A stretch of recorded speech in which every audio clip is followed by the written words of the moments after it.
the system has failed him overall. And I feel like people are going to miss that this time, which is frustrating. I feel like people are going to be like, yo, this is another white man killing another black man, blah, blah, blah, the fourth and the fifth, and leave it at that.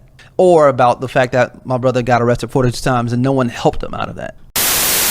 This week in New York, we tragically lost a brother, 30-year-old Jordan Neely. He was actually a beloved Michael Jackson impersonator. People knew him as that, but he was involved in an altercation on the rail, Metro Rail. May 1st, Neely was on the train in Manhattan when he began shouting at fellow passengers that he was hungry, thirsty, and felt he no longer had much to live for. A fellow passenger, Marine veteran Daniel Penny, jumped in and forced Neely to the floor, placing him in a chokehold that would become fatal.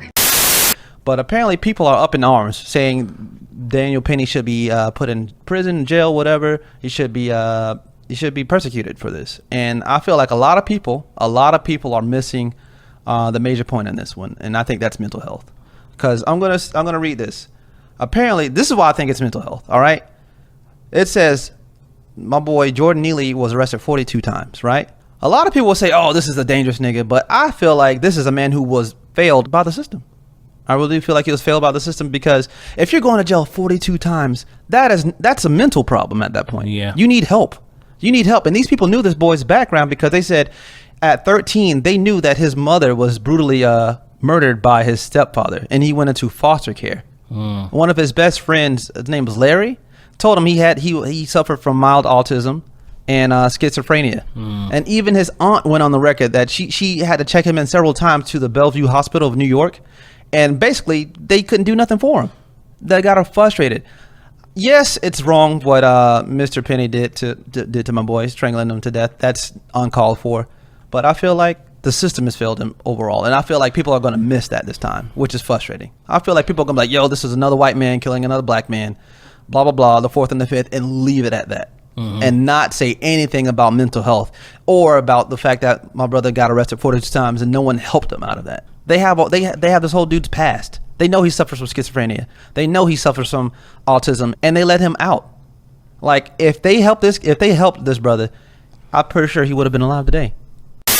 They're not going to they are not going to raise their taxes for the mental health services needed in order to help out Mr. Neely get off the street. But not, all right, yeah, but I ain't trying to offend anyone, but we're spending all of our money funding wars that we're not involved in. Yeah. That we didn't start. I mean, yeah. You know what I'm saying? We're spending billions of dollars on that shit. Why can't we focus on ourselves and help with mental health issues? Because we got all these shootings happening, and everybody keeps avoiding that situation, that subject of mental health. I'm going to be real with you. All right, be real. Right? So let's be honest. Okay. Most people who live at poverty, lower middle class, working class, like, okay, you increase their taxes a slight bit. You're taking already a little bit more out of a little bit. Not that big of a deal. The privileged are the ones who you're asking to pay for the poor people, and they ain't gonna do that shit. Mental health services for adults, forget about it. And it's 2023 though, bro. Like, what the fuck? Whatever, man. But if you live in a red state, especially, absolutely not. Absolutely not. They're not going to pay for that. And so it's like, how are you going to find the money to be able to pay? Are you going to use money from the feds? The feds ain't going to back. They're not going to back those public, especially if there's a Republican president. And then on top of that, it's like even the presidents on the left or the Democratic presidents, they're going to be like, I have a whole other slew of things I need to get to before I get to mental health crisis. So just like every other type of medical service in the country, it comes at a premium, right? Yeah. And if you're privileged, hey, if you're privileged, you can afford it, you're going to get the best there is, and you're probably going to be all right. You're going to figure it out, at least. Rehab, counseling, if not, hey, man, you on your own, you know. Ask God, you know. That's pretty much it. The people they're going to ask for have the money.